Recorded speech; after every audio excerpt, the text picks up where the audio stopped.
Hello friends, welcome to my channel. Jayam ரவிக்கு சீக்கிரமே divorce ஆக போதுன்னும் சென்னை உயர்நீதிமன்றத்தில் ஜெயம் ரவி டிவோர்ஸ் அப்ளை பண்ணியிருக்காரு. அது மாதிரி சொல்லிட்டு இருந்த நிலையில் பார்த்தீங்கன்னா, ஜெயம் ரவிக்கு டிவோர்ஸ் ஆகிற காரணம் என்ன, அது மட்டும் இல்லாமல் அந்த டிவோர்ஸ் ஜெயம் ரவி மற்றும் மார்த்தி அவங்களோட டிவோர்ஸ்க்கு காரணம் யார், அதை மாதிரி தான் இந்த வீடியோவில் பார்க்க போகிறோம். அதை பற்றி பார்த்தீங்கன்னா ஒரு பிரபல பத்திரிகையாளர் பார்த்தீங்கன்னா அஃபிஷியலாக இந்த டிவோர்ஸை பற்றி கன்க்ளூஷன் கொடுத்துருக்காரு.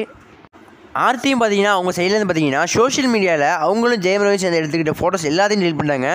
ஒன்லி அவங்க ஃபோட்டோஸ் மட்டும் தான் இருக்குது. ஆனால் பேர் இன்னும் ஆர்த்தி ரவின்னு தான் இருக்குது.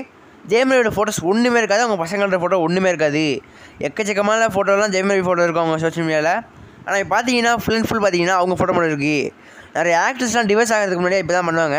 முதல்ல அவங்க ஹஸ்பண்டோட ஃபோட்டோ தூக்கிடுவாங்க. டிவோர்ஸ் ஆக முன்னாடி எல்லா ஆக்ட்ரஸ் பண்ணுறது வழக்கமாக இருக்குது. அதே மாதிரி ஆர்த்தியும் பண்ணியிருக்காங்க. முன்னெல்லாம் பார்த்தீங்கன்னா ஜெயம் ரவி மற்றும் அவங்க ஒய்ஃபான ஆர்த்தியோட டிவோர்ஸ்க்கு முக்கியமான காரணம் அவங்க மாமியார் சுஜாதா தான் சொல்லிட்டு இருந்தாங்க. ஆனால் அதை விட மேலே ஒரு பெரிய காரணம் இருக்குது. அது என்னென்னு கேட்டிங்கன்னா, சுஜாதாவோட வளர்ப்பு மகனான சங்கர் ஒருத்தர் இருக்கார். சுஜாதா தான் பார்த்தீங்கன்னா எல்லா மூவிக்கும் ப்ரொடக்ஷன் பண்ணுவாங்க. Home movie productions, home movie makers production வந்து அவங்க தான் ஓனராக இருந்தாங்க. பார்த்தீங்கன்னா சுஜாதா ரிட்டையர் ஆகி சுஜாதாவோட வளர்ப்பு மகனான சங்கர் எல்லா பொறுப்பும் ஒப்படைச்சிட்டாங்க. ஹோம் மூவி மேக்கர்ஸ் அந்த ப்ரொடக்ஷனோட தலைவராக நம்ம சங்கரை போட்டாங்க. அது மட்டும் இல்லாமல் சுஜாதா வந்து ஜெயம் ரவிக்கு ஒரு ஆர்டர் போட்டிருக்காங்க.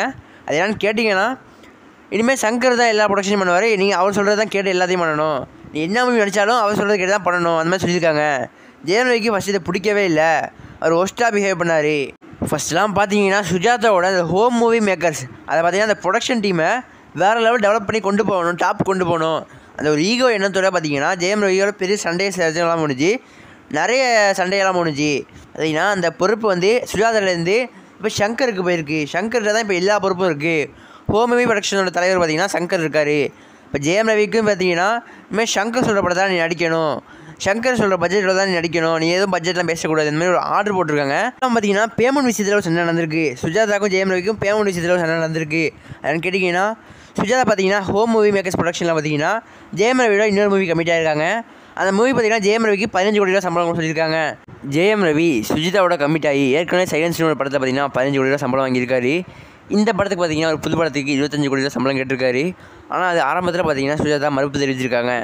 இதுக்கு இதை பற்றி டேரக்டர் பாண்டியராஜ்கிட்ட ஒரு பேச்சுவார்த்தை நடந்திருக்குது.